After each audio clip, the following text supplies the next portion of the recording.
still need the office from quickly. We have reservations.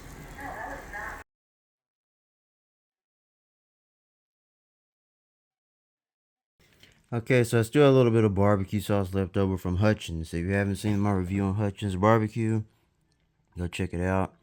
Hutchins is the highest rated barbecue place in Texas. So they had a little bit of barbecue sauce left. I basically put some on the bacon, like a tablespoon, as I was cooking the bacon.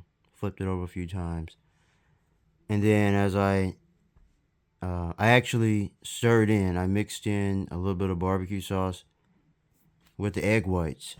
So not a full egg, just egg whites. Yeah, see what it tastes like here. Should be good. I was gonna put some a little bit on the top, but I had to heat it up a little bit after.